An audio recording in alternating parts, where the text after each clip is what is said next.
The good news is, because logic games are no longer on the LSAT, there is less material for you to study and you can narrow your focus. Today I'm going to walk you through my personal LSAT study plan that brought me from a 152 to a 175 on LSAT test day itself. I'll also share with you the materials that I used that were the biggest impact on my LSAT score increase. For those who don't know me, my name is Steve Schwartz.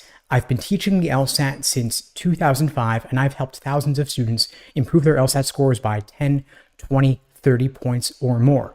A lot of the successes come down to helping you study smarter, focusing on what to do and what not to do as well. And so for every student I work with, I create for them a personalized day-by-day study plan, showing them exactly what to do every single day from now until LSAT test day itself. These study plans are based on my LSAT journey and now what I call the LASER approach to LSAT prep. LASER is an acronym standing for Learning, Accuracy, Sections, Exams, and Review. The bottom line is that you're going to build the foundation first before drilling questions by type, and you're going to drill questions by type before you take full-length timed practice tests. Far too many students just jump right into taking test after test and measuring the results. Another group of students loves to drill questions by type and never ends up making it to the stage where they're taking full-length timed practice tests. And so when you have a dedicated plan of attack, like what we give our students at LSAT Unplugged, what it does is it keeps you on track and it lets you avoid falling into the trap of doing what you want to do rather than what you should be doing. And so the LASER approach is an acronym again standing for Learning, Accuracy, Sections, Exams, and Review. Learning is where you build that foundation first. It could involve reading LSAT prep textbooks. It could involve watching course lesson videos. But the idea here is that you're getting a solid understanding in the different sections and the different question types. Now that logic games is no longer on the test, you can focus a lot more on logical reasoning. There are roughly 15 different types of logical reasoning questions, but it's not all about question stem type. And so you're going to want to learn these question types: necessary assumption, inference, flaw, strengthen, weaken, and so on. And then in the next phase, A for accuracy, you'll drill these questions by type.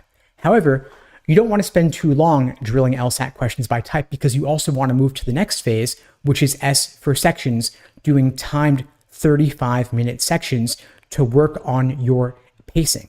Because in practice on LSAT test day, you're not doing a bunch of strengthening questions in a row.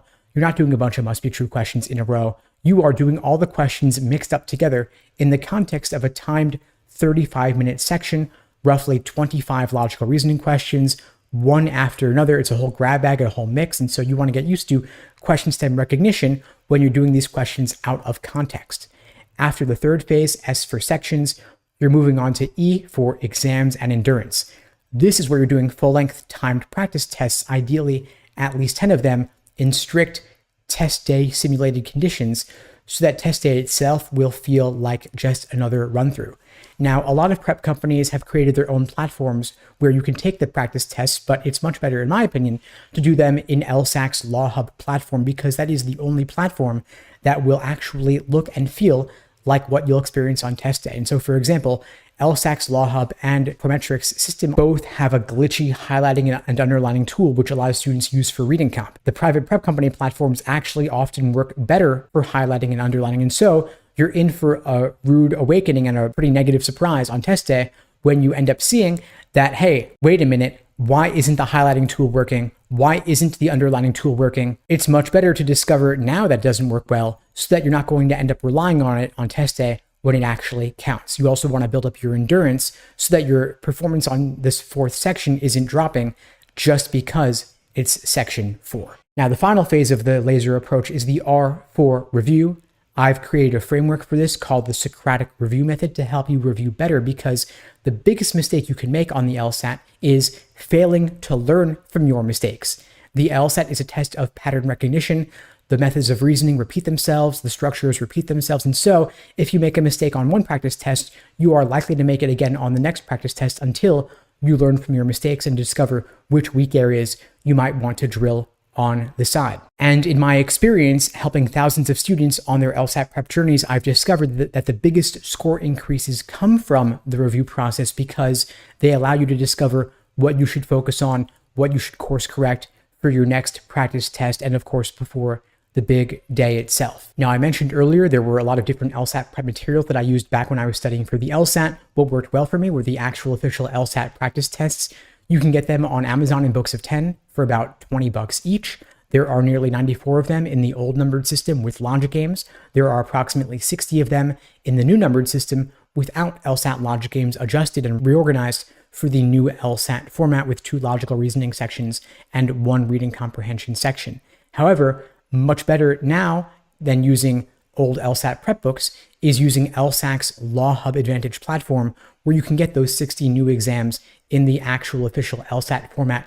Going forward, LSAC has reorganized all the exams for the new format with 2 logical reasonings, 1 reading comp, and 1 unscored extra section of either logical reasoning or reading comprehension. Now, what you don't want to do, and what did not help me at all, was using the books that contained fake LSAT questions, which are unrealistic or full of mistakes. And using those books containing fake LSAT questions is a terrible idea, because there's nothing more frustrating than getting a question wrong, not because you made a mistake, but because the people who created the questions themselves made a mistake simply because they didn't want to pay licensing fees to LSAC to use actual official LSAT practice questions. So avoid LSAT for Dummies, avoid Barron's, give those books to your worst enemy or throw them in the garbage, because it is not worth spending your time on them.